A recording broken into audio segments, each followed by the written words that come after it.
Hola, ¿cómo están? Muy buenas tardes. Gusto de saludarlos. El profesor Héctor Vázquez les va a explicar por qué estoy yo haciendo esta primera parte grabada de la reunión, de la sesión del día de hoy, pero nos vamos a encontrar a eso de las 8:20, 8:30, pero para que ustedes comiencen la sesión a las 7:30, graba esta parte de la clase. Y si hay dudas, consulta, me la hacen. Cuando nos veamos, no hay inconveniente alguno. Muy bien.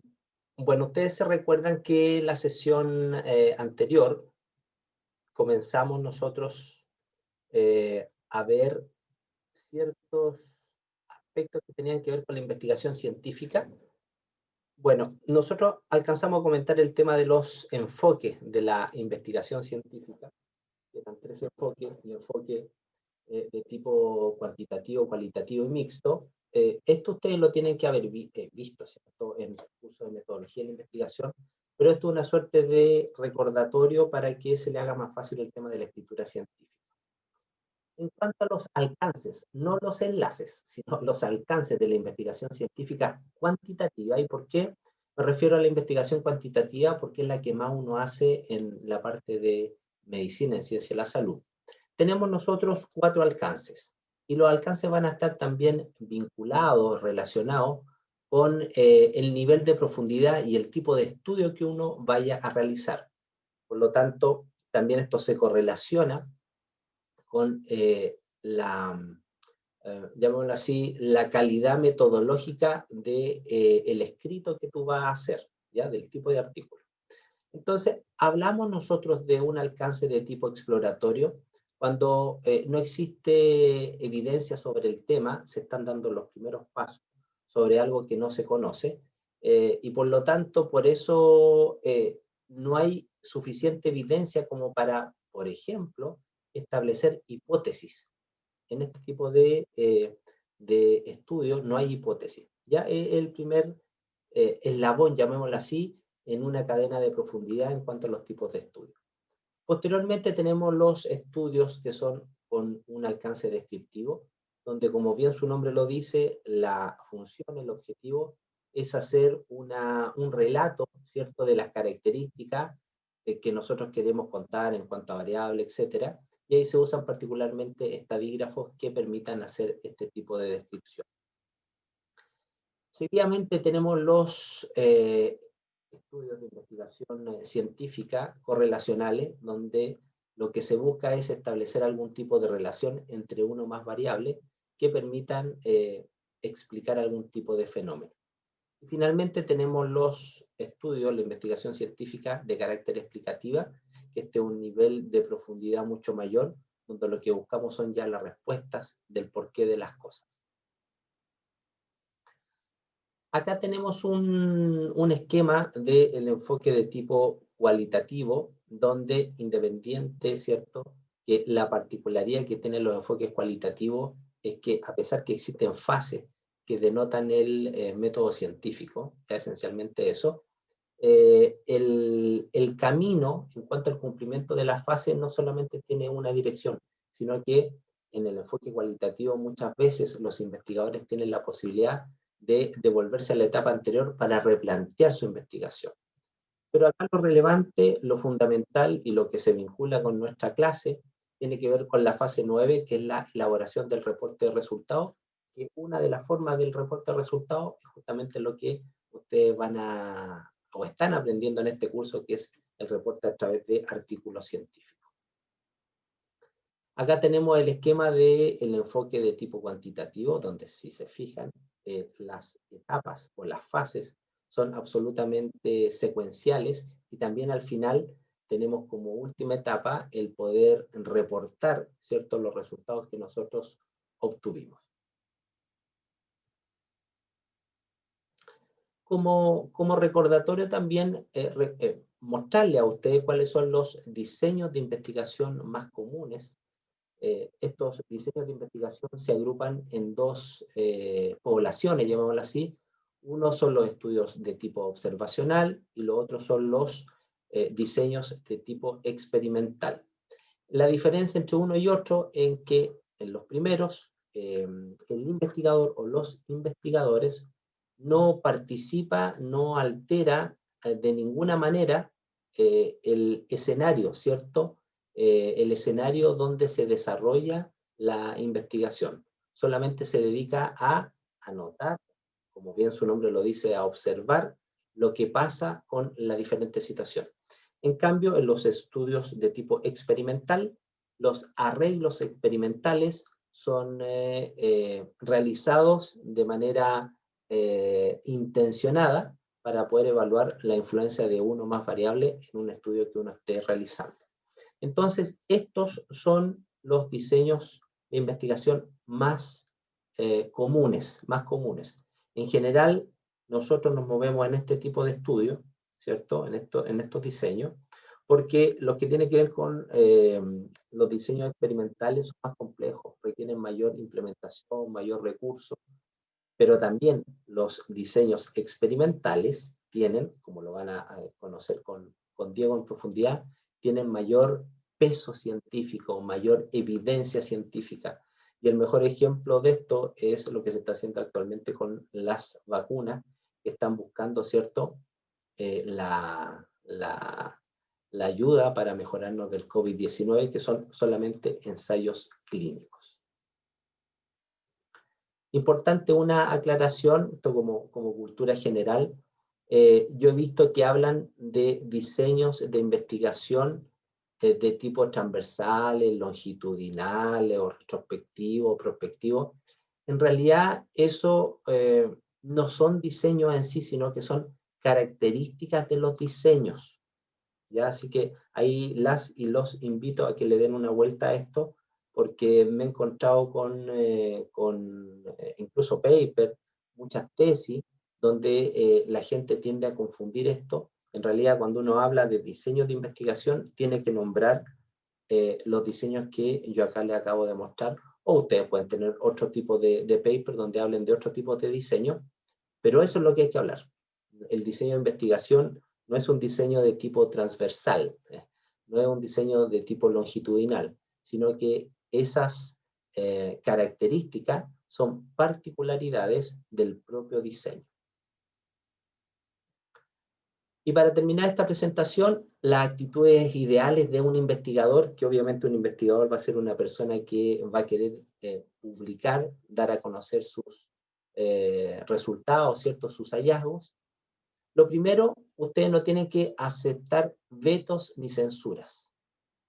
Si ustedes, en el fondo, están recibiendo presiones de que no hagan un estudio porque puede pasar esto otro, desde el punto de vista ético, ustedes tienen que seguir adelante y al final del día decir lo que están encontrando, es decir, no ceder a presiones. Lo otro fundamental, y no solamente en esto, sino que en general en la vida, es tener una actitud humilde, ¿cierto?, para reconocer varias cosas. Lo primero, que ninguna verdad es absoluta. Esa es la parte fundamental de la investigación. Es decir, todo puede ser refutado. Y el mejor ejemplo es que en la medida que va avanzando el conocimiento científico, las verdades que eran absolutas antes, a la luz de los hechos actuales, de las posibilidades de hacer experimentación, uno se da cuenta que eso va evolucionando. Lo segundo, entender que ningún descubrimiento es final.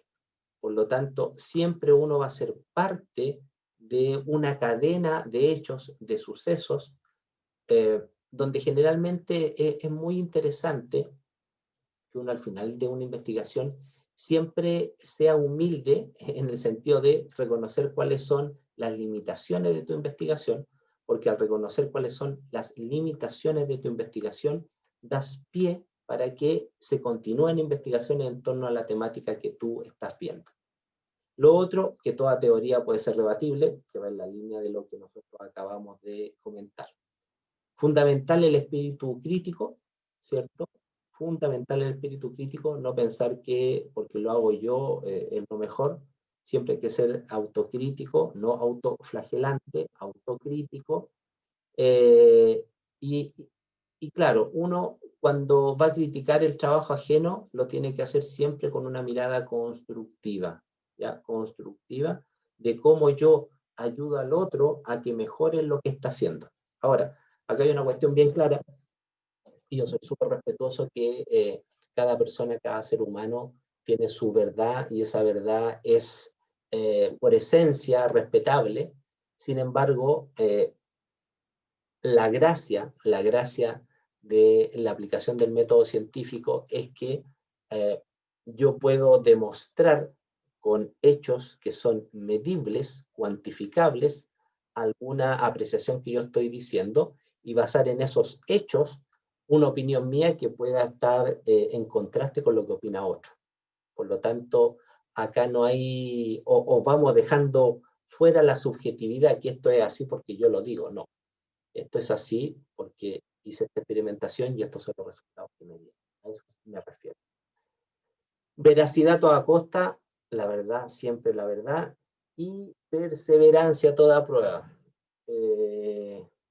Hay que ser resiliente, hay que tener fortaleza, y si nos caemos una vez, lo hacemos nuevamente. Y eso te va generando a ti una forma de trabajo que al final del tiempo, que te va a permitir el que tú seas capaz de permanentemente estar realizando investigación. Bueno, ahí hay una imagen que es bastante interesante, se las dejo para que ustedes la puedan pensar. Continúo con la siguiente presentación. La siguiente presentación va en torno a esto mismo, ¿cierto? Estamos hablando de las investigaciones científicas, vamos a profundizar un poquito más en torno a aquello, pero vamos a dar un pasito más que dice relación con, dentro de la investigación científica, hablemos específicamente de los fundamentos de la investigación en nuestra área, ya que es la medicina, la ciencia de la salud, es lo que se conoce como investigación de tipo clínica. Una primera cuestión fundamental es preguntarnos por qué nosotros investigamos en medicina y en ciencia de la salud. Por favor, piensen un par de minutos, anoten ahí en su mentecita cuáles son las razones y yo voy a compartir algunas reflexiones.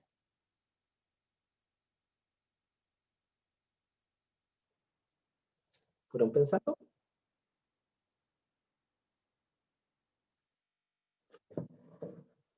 Muy bien. Primero, lamentablemente ninguna profilaxis es 100% efectiva. Eso lo sabemos. Por lo tanto, hay que seguir investigando de cómo mejoramos los temas de medicina y salud. Lo otro, que ningún método diagnóstico es 100% sensible ni 100% específico. Ejemplo, las damas que se van a hacer su examen mamográfico, ¿cierto? Que después de los 40 años, dice la recomendación nacional que toda mujer se tiene que hacer una mamografía anualmente.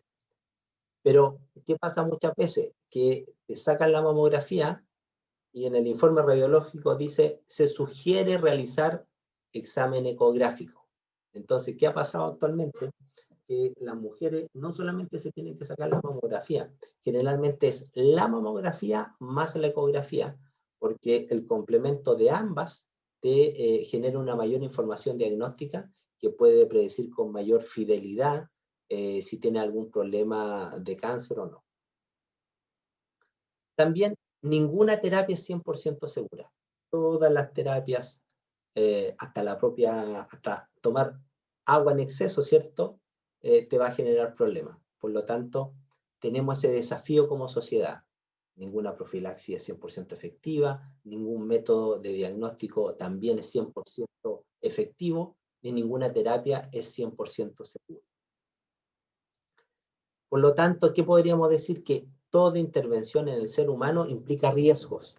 Y ahí está el desafío de nosotros, como integrantes del equipo de salud, de poder colocarnos a disposición, ¿cierto?, de la sociedad para, con nuestra capacidad, con nuestro intelecto, tratar de aportar a que mejoremos los métodos de profilaxis, los métodos diagnósticos, los métodos de terapia, es decir, cualquier tipo de intervención que nosotros hagamos en las personas, lo hagamos más seguro. Miren, ¿a dónde apunta la investigación científica en medicina y ciencia de la salud? Lo primero, porque son tres pilares acá, lo primero es la seguridad. Ese es el gran pilar. ¿Qué significa la seguridad? Que nosotros seamos capaces de generar menos daño, menos dolor, menos eventos adversos, menos secuelas a las personas. Hacia allá nosotros debemos apuntar. También como segundo pilar se apunta a la efectividad de todo, no solo de tratamiento, sino de diagnóstico. Mejorar el efecto, que esto sea más cómodo, que logremos mayor adhesión, que las personas crean que eso es lo que hay que realizar. Ahora, insisto, con el tema del coronavirus, pongámonos a pensar, ¿ustedes y su familia se van a colocar la primera vacuna que salga en el mercado? Esa es una gran pregunta. Una gran pregunta que se las dejo para que lo reflexionen y después lo puedan comentar internamente. Una mayor efectividad en términos de poder lograr efectos que sean mucho más predecibles cuando tomamos un medicamento, hacemos un tratamiento. Y lo que no hay que olvidar nunca, y de repente a algunos les molesta, pero la verdad es la verdad, siempre tenemos que nosotros apuntar a la economía en salud, a la economía en salud. Y esa economía en salud, acá yo propongo 3 variables, pero pueden haber más. Ojalá que se haga con un menor costo, mayor equidad, alguien puede hablar de justicia social, ahí lo dejo para que ustedes puedan reflexionar, y un menor daño al ambiente. Eso es relevante, ¿eh? Porque nosotros no solo tenemos que pensar en las cosas que hacemos hoy, para los que estamos vivos hoy y para los que se van a ver beneficiados en los próximos 5 años, sino siempre las cosas que nosotros hagamos tenemos que proyectarlas, cómo somos capaces de trascenderla en el tiempo, cómo nosotros somos capaces de generar algo, pero que no tenga un impacto ambiental nocivo que vaya a perjudicar a las futuras generaciones. Como dice ahí, ¿qué buscamos? A través de la investigación, mejorar la calidad de vida a menor riesgo y un menor costo. Muy bien, acá aparece un término, ¿cierto? Un término que es novedoso, que tiene que ver con este concepto de la famosa medicina basada en la evidencia. Y es lo que actualmente está en boga. Acá si ustedes leen el texto que sale, hay varias características de lo que estamos viviendo actualmente que ha llevado a la necesidad que tenemos todos de poder rescatar aquella información, ojalá científica, ¿cierto?, que realmente te permita tomar las mejores decisiones en el área de la salud. Lo que vivimos hoy es un bombardeo de información. A diferencia, por ejemplo, de lo que pasaba cuando yo estudiaba, cuando estaba en la universidad y me daban una tarea, ¿qué tenía que hacer yo? Ir a la biblioteca y ojalá tener la posibilidad de llevarme los libros, y si no era muy astuto, muy rápido, cuando llegaba a la biblioteca ya los libros se los habían llevado mis compañeros y me quedaba sin estudiar. Por lo tanto, mi acceso a la información y a partir de esa información poder tener conocimiento, que ya lo discutimos lo que era el conocimiento, era bastante limitado. En cambio ahora con esta avalancha de información que tenemos por internet, nosotros tenemos que ser capaces de poder ir filtrando aquella información que es relevante. Uy, ahí están los tiempos que uno podría involucrar si quisiera leer todo lo que existe. Por lo tanto, existe un movimiento que se llama la medicina basada en la evidencia, ¿cierto? Y este concepto de medicina basada en la evidencia es importante entenderlo, que se remonta al siglo XIX. Allá se remonta. Época en que la práctica de las sangrías era un recurso terapéutico habitual para diferentes enfermedades. Es decir, a la gente la desangraban para curarla. Y en ese entonces, un señor de apellido Lois, ¿cierto?, en París, aplicó su método numérico para evaluar, ¿cierto?, para valorar la eficacia de la sangría en 78 casos de neumonía. 78 pacientes que tenían neumonía, él evaluaba la sangría. De esos, 33 tenían erisipela y 23 faringitis. Imagínense. Comparando los resultados obtenidos con pacientes que tenían la misma patología y que no habían sido sometidos a esta terapia, es decir, los comparó con pacientes que no los desangraron, verificó que no hubo diferencia entre los grupos. Por lo tanto, él evidenció a través de una experimentación que una terapia no era la adecuada. Después, a partir de esta experiencia, el mismo Loy, en el año 1834, se genera un movimiento que es la medicina de la observación. Y a través de estos experimentos, como el descrito, en el fondo se constituyó la erradicación de terapias que eran aberrantes. Claro, lo decimos ahora en el 2020, pero en ese momento eran las terapias que existían. Ahora bien, entre los años 50 y 60, Brad von Hill desarrolló la metodología del ensayo clínico. Ojo, este es el hecho que marca un hito en la investigación clínica, pues es la herramienta que actualmente se utiliza mayormente, los famosos ensayos clínicos. Muy bien, la medicina basada en la evidencia, parafraseando a Sackett, no es otra cosa que el uso explícito, juicioso y a conciencia de la mejor evidencia actual proveniente de la investigación en salud para tomar decisiones. O lo que dice Koch, dice la medicina basada en la evidencia es la integración explícita de la evidencia de la investigación clínica con el razonamiento fisiopatológico y las preferencias del paciente en las decisiones respecto al cuidado del paciente individual. Me explico. La medicina basada en la evidencia, chiquillos, chiquillas, es el poder tener o basar mi decisión clínica en hechos que hayan sido demostrables empíricamente. ¿Qué se hacía anteriormente? Solo se basaba la resolución médica en base a la experiencia. En cambio, acá no. Acá es buscar de las investigaciones que existen actualmente, cuáles son aquellas investigaciones que a mí me dan mayor certeza de que lo que me está diciendo esa investigación sea correcto. Y de ahí la relevancia, la importancia de este curso de escritura científica, porque ustedes van a aprender a escribir información científica para que el día de mañana otros puedan tomar resoluciones clínicas. Y ahí hay todo un tema de lo que esto significa y lo vamos a comentar brevemente.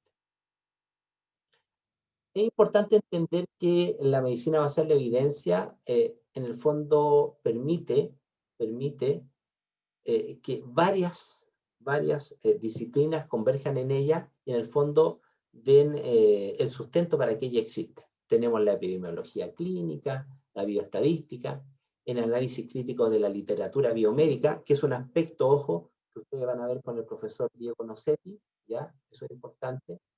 También los diferentes diseños de investigación clínica, las ciencias sociales. Es decir, la medicina basada en la evidencia no es una sola cosa, sino que es una construcción, es un constructo que se ha ido realizando a través del aporte de diferentes disciplinas y uno como profesional del área de la salud debe de una u otra manera tener fundamentos en toda esta área. No estoy diciendo que sean especialistas, ya por favor, no me vayan a malinterpretar, no estoy diciendo que sean especialistas. Lo que estoy diciendo yo es que tengan un conocimiento básico que les permita entender este tipo de cuestiones. Siempre uno puede recurrir a especialistas. Cuando yo quiero hacer algún análisis estadístico, recurro a un bioestadístico. Hay personas que se dedican en profundidad a una disciplina, pero uno tiene que saber por lo menos interpretaciones básicas de las cosas más generales. Ya, a eso me refiero yo con que hay que estar en conocimiento de ese tipo de cuestiones. Acá la epidemiología clínica es fundamental. Yo acá no les voy a decir nada porque ustedes tuvieron, obviamente, epidemiología clínica, pero el objetivo de esta epidemiología es desarrollar y aplicar métodos de observación e intervención clínica que den lugar a conclusiones válidas, evitando las equivocaciones derivadas del error sistemático y el azar. Eso es lo que hay que hacer a través de la epidemiología clínica. Acá hay varias ideas de la medicina basada en la evidencia. Lo primero, que no es un recetario de cocina, eso está claro, no significa que todo lo que se diga como evidencia se tiene que cumplir o ejecutar a pie juntilla, sino que esto hay que mezclarlo también con la experiencia personal. Por eso yo cada día que pasa, ya a mis 47 años, soy un convencido que en la medida que uno se va colocando más viejo, se va colocando más sabio, eh, porque va viviendo situaciones que son similares en el tiempo y la vida en general es circular. Entonces, algún suceso que te pasó en algún momento, después se te va a repetir. Y en el caso de nosotros, que somos personas, todos nosotros, que nos dedicamos, ¿cierto?, al estudio de la salud, permanentemente estamos surtiéndonos de información, generando conocimiento también. Y por lo mismo, ese conocimiento que nosotros vamos generando, que vamos adquiriendo, también nos va a permitir tener mejores juicios de valor en el momento de tomar una decisión. También hablan acá que la medicina basada en la evidencia no es un recorte presupuestario, porque muchos en el fondo temen que estas decisiones están basadas única y exclusivamente en disminuir los costos cuando se toma algún tipo de decisión, y eso no es lo correcto. También la medicina basada en la evidencia no significa que solo se van a validar y a reconocer como evidencia científica los estudios que vengan de ensayos clínicos, ¿ya? A todo esto les comento, los ensayos clínicos, ¿cierto?, son experimentaciones, pero desde el punto de vista, llamémoslo así, observacional, no experimental, observacional, hay un diseño de investigación que son las famosas revisiones sistemáticas, ¿ya? Revisiones sistemáticas. Y estas revisiones sistemáticas es una revisión narrativa como la que yo les propuse hacer, pero versión 2.2, ya en el sentido de que hay toda una metodología detrás para desarrollarla. Y las revisiones sistemáticas, tú puedes desarrollar la revisión sistemática y obtener resultados, y mostrar los resultados. Pero está esta otra parte que justamente sale acá, que es el metaanálisis. El metaanálisis es aplicar herramientas estadísticas más complejas para el análisis de una revisión sistemática. Por lo tanto, yo puedo hacer una revisión sistemática y mostrar los resultados, pero puedo hacer una revisión sistemática con un mayor análisis estadístico, por lo tanto, con una mejor calidad metodológica, si le aplico un metaanálisis. ¿Y por qué nombro las revisiones sistemáticas y el metaanálisis? Porque cuando acá decimos que la medicina basada en la evidencia no es solo ensayo clínico, sino que la medicina basada en la evidencia también releva mucho, desde el punto de vista de la evidencia científica, los estudios que son en base a revisiones sistemáticas y metaanálisis. ¿Ya? Eso ustedes lo van a ver con Diego, ahora vamos a conversarlo ahí someramente.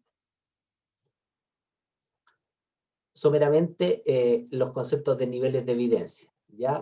Lo que veníamos conversando recién, la medicina basada en la evidencia establece cuáles son los niveles de evidencia, es decir, cuál es el peso específico que tiene un estudio para ser considerado que sus resultados yo los puedo utilizar como evidencia científica segura para aplicarlos. Entonces existen diferentes niveles de evidencia que están clasificados. Si ustedes se fijan en esta tabla, insisto, todo esto lo van a ver con Diego y lo van a profundizar. pero obviamente no es lo mismo desde el punto de vista de la evidencia, información, resultados que se obtenga de un ensayo clínico con asignación aleatoria, ¿ya? Que de un artículo que sea una evidencia que surge de la opinión de expertos. Lo que vamos a hacer nosotros, por ejemplo, una revisión narrativa. ¿Por qué? ¿Cuál es la diferencia? La diferencia está fundamentalmente en que en la medida que nosotros aislamos los sesgos, evitamos los sesgos, la evidencia científica que vamos a obtener es más fidedigna. Es decir, no está influenciada por otros factores. Pero insisto, esto lo van a ver y lo van a profundizar con Diego. Y a partir de esos niveles de evidencia existen los grados de recomendación. También es otro mundo que lo van a ver ahí con el profesor Nocetti. Les recomiendo este artículo del profesor Carlos Manterola, donde habla de los niveles de evidencia. Y ese es todo un tema que, insisto, lo van a ver con Diego. Pero como estamos en esta suerte como de repaso, ¿cierto?, de su curso de metodología, ustedes en metodología tienen que haber visto la estructura, ¿cierto?, del método científico, y dentro del método científico está el planteamiento del problema, las preguntas de investigación. Pero nosotros debemos entender que la medicina, la salud, se mueve en torno a estas preguntas clínicas. Y yo de verdad antes no lo conocía esto, para mí fue muy novedoso, pero las preguntas clínicas tienen que ver con cuáles son los ámbitos en los cuales cada uno se desenvuelve. Entonces vamos a tener preguntas clínicas de tratamiento, de prevención, de etiología, de daño, de pronóstico, de diagnóstico, prevalencia, etcétera, etcétera, etcétera. Por lo tanto, la invitación que yo les hago ahora es que ustedes se vayan preguntando, si es que ya no se lo hicieron, por vuestra profesión, por vuestro desarrollo profesional, por vuestro desempeño laboral, ¿en cuál de estas áreas ustedes se mueven? ¿En cuál de estas áreas?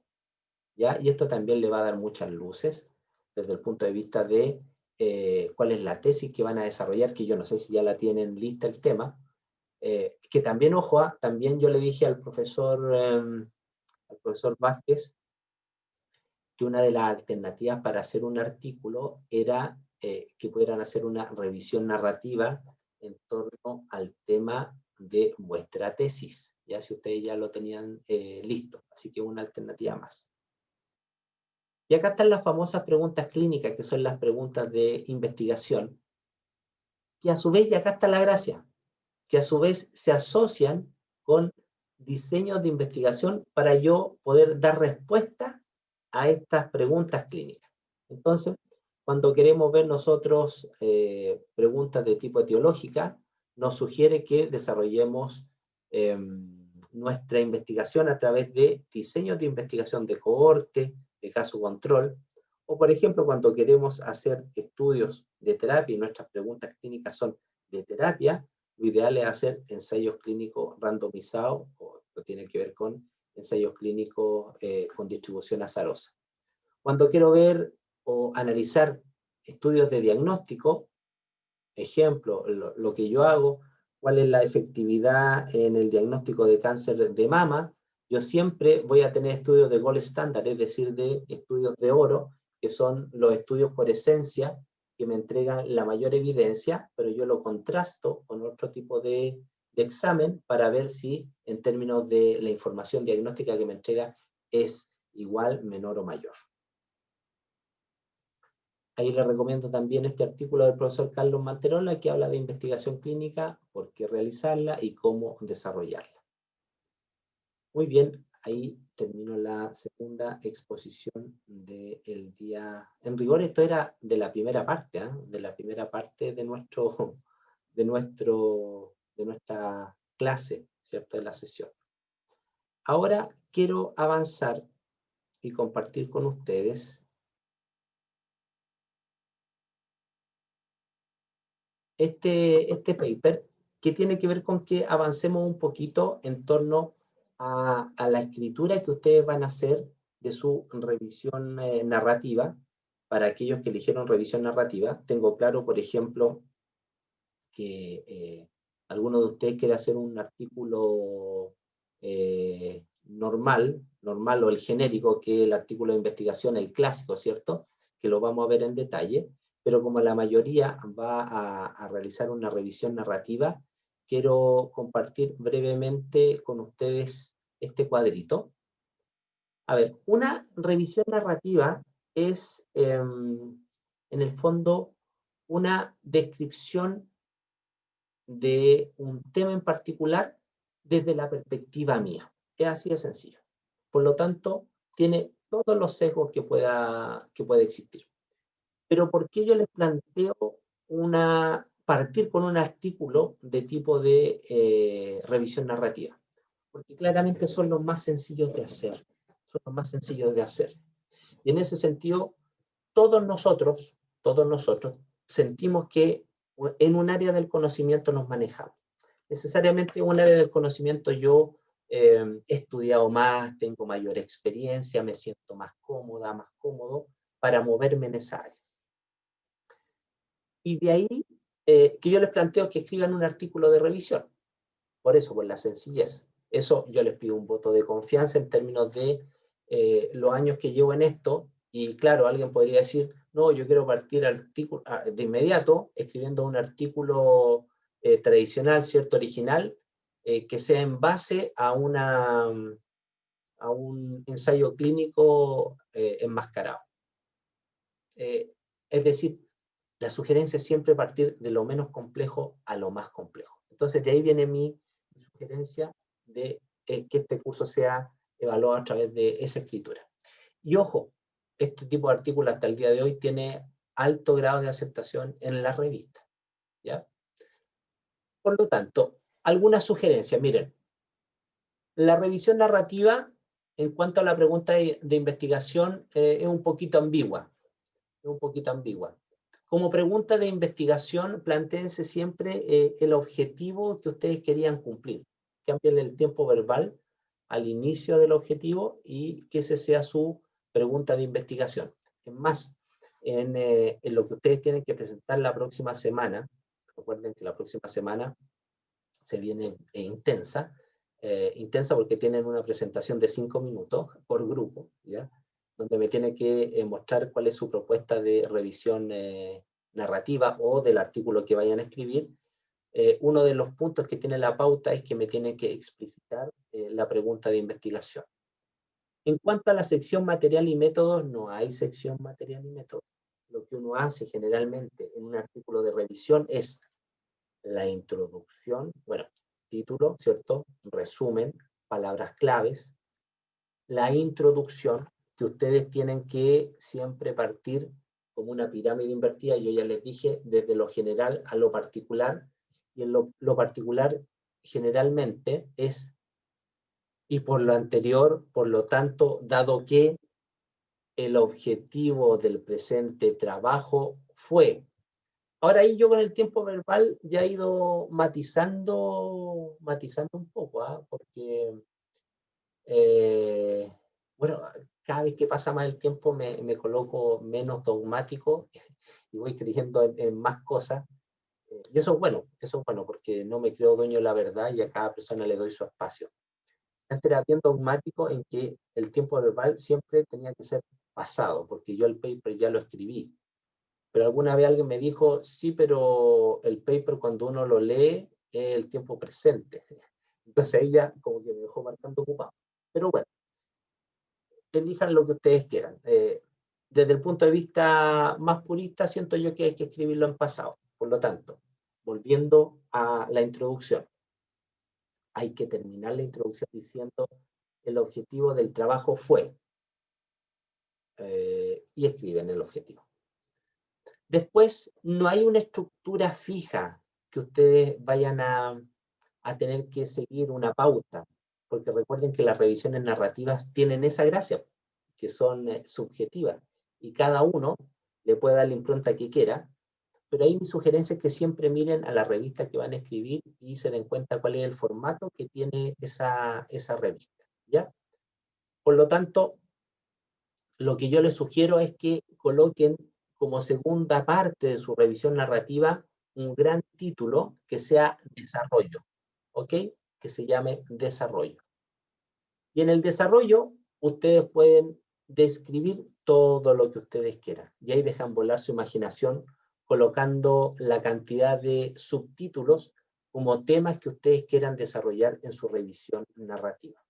Entonces, siguiendo con este esquemita, estrategia de búsqueda, no hay, criterio de selección de los estudios no son claros, evaluación de la calidad de la información no explicita ninguna rigurosidad, síntesis de la información, estamos utilizando nosotros una síntesis de tipo narrativa, inferencias, conclusiones a la práctica, ahí dice una pasar la evidencia. Miren, yo les planteo entonces, en lo concreto, título, eh, resumen, palabras claves, introducción, la sección de desarrollo con tantos subtítulos como ustedes estimen convenientes para desarrollar temas de su revisión y pueden plantear una sección de discusión que es bien interesante donde ustedes pueden comenzar a opinar sobre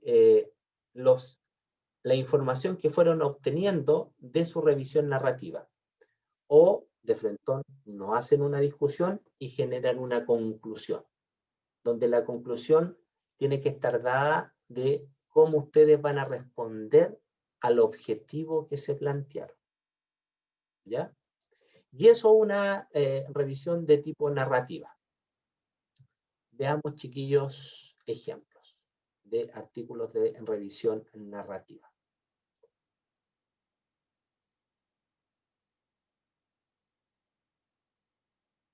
Creo que no tengo ejemplos. Voy a abrir de inmediato, en un segundo.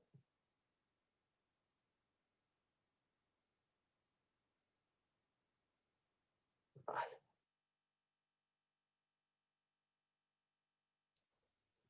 Entonces, miren, acá hay un artículo de revisión, ¿cierto? Que nosotros tenemos con un grupo de colegas, que habla sobre los niveles de referencia para diagnóstico, una herramienta efectiva para la protección radiológica de pacientes. Es un artículo que lo publicamos en la revista chilena de radiología. Entonces, si se fijan, título, ¿cierto? El listado de autores, la afiliación, las palabras, perdón, acá era el artículo, perdón, el título en inglés, resumen, ¿cierto? Palabras clave, y la introducción. Acá yo hablo, ¿cierto?, de las radiaciones ionizantes y me quiero ir acá, chiquillos, al propósito.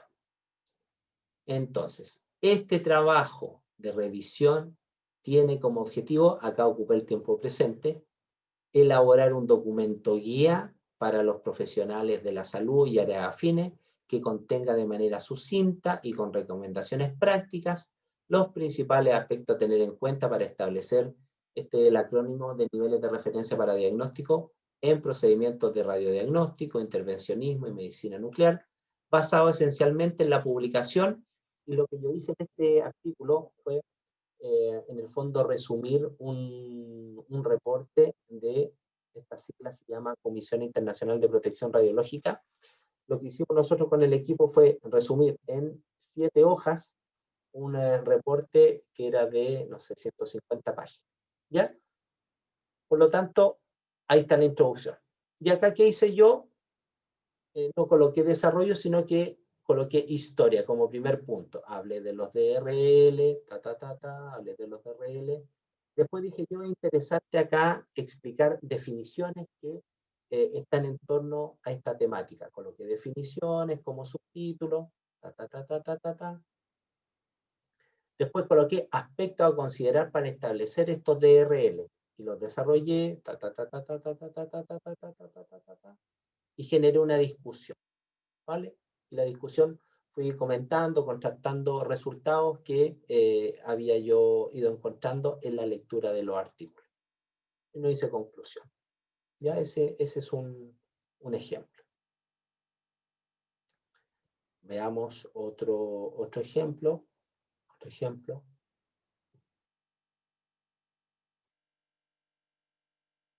Perfecto. Acá comparto con ustedes de inmediato.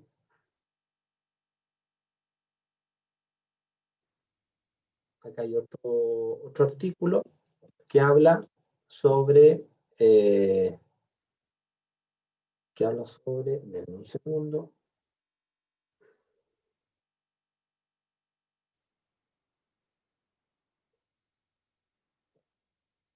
Entonces, miren, el título es Cáncer de próstata, el problema del diagnóstico en la resonancia multiparamétrica de próstata, la solución, es una pregunta.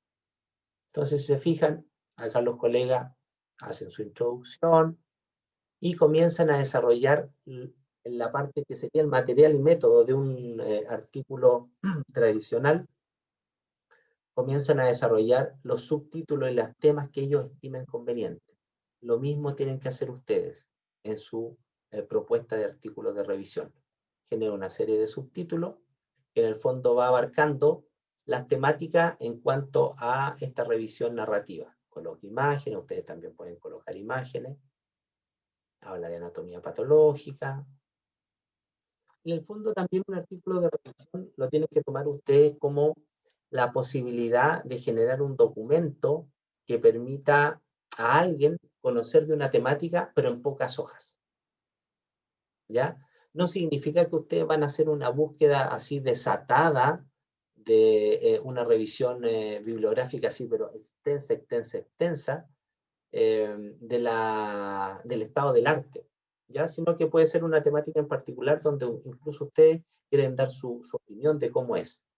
Obviamente hay que apoyarse con artículos bibliográficos para tener referencia, pero es muy libre lo que te permite hacer un artículo, en este caso, de revisión. Miren, y les quiero comentar también, y esta es una etapa posterior cuando ustedes ya tengan mayor tiempo, ¿cierto?, escribiendo, que hay una sección. Y a todo esto, antes de eso, a ver, artículos, tipos y formas de escribir artículos científicos, hay varios. Ya está la forma tradicional, que es lo que vamos a ver en un ratito más, pero existen unos 20 tipos diferentes de formas de escribir artículos científicos. Lo tradicional es lo que en algún momento yo les comenté, el artículo que tiene un título, ¿cierto? Palabras claves, un resumen, tiene la introducción, tiene la sección material y método, tiene la sección resultado, la sección discusión y la sección conclusión. Eso es lo tradicional. Pero después, ese se llama artículo original. Pero después existen derivaciones. El artículo de revisión, que estamos haciendo nosotros. Existen las famosas editoriales, cuando a usted le dice, ¿sabe qué? Tú no puedes escribir sobre un tema, pero en una hoja, sobre todo para hacer la presentación de un número de la revista que trata particularmente de una temática. Y existen las famosas cartas al editor, que en realidad es una forma buena, bonita y barata de escribir artículos científicos en poco, con una poca extensión. Mira, se los voy a mostrar. La famosa carta al editor. Miren, la carta al editor. Y ese es todo el artículo. ¿Vale? Les va a valer igual en el currículum. Les va a valer igual. Aunque hayan escrito un artículo tradicional, original, de 15 páginas, y este que tiene una página, en el currículum les va a valer igual. El punto que para escribir una carta al editor, uno en su área tiene que tener ya cierto rodaje, tiene que tener cierto reconocimiento de el entorno, porque en general una carta al editor es una opinión que uno emite sobre alguna situación en particular, que en este caso lo que yo hice fue hacer una suerte así como de denuncia de la poca investigación que se hace en Chile en torno a los temas de la protección radiológica en la parte dental. Entonces, ¿qué hice yo? Acá me di el trabajo de leer y buscar los 24 números disponibles de la revista International Journal of Odontomastology, que acá que es una revista ciego, tampoco no es una revista easy, y contabilicé cuántos artículos hablaban de los temas de protección radiológica. Y eso conté, y lo relevante es ratificar que hay pocos estudios sobre estos temas, en particular en esta revista, y eso fue lo que yo propuse y dije, ¿ya? Entonces, también los artículos de carta al editor son una opción muy valedera de generar artículos científicos, pero insisto, para poder hacer eso y hay que tener un cierto reconocimiento del medio para que te puedan en el fondo aceptar ese tipo de artículos. Denme un segundito, por favor, les voy a mostrar lo último, que otra carta al editor.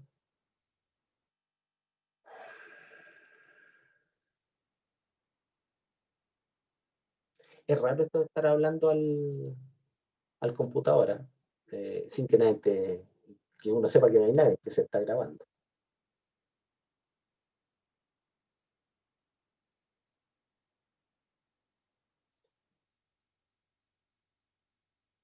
Denme un segundo.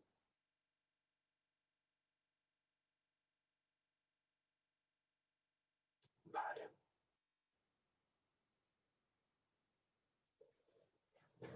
Miren, esta es otro artículo que escribimos, que es una carta al editor, donde planteamos qué sucede con la actualización de la normativa nacional para regular el uso de la radiación ionizante en medicina.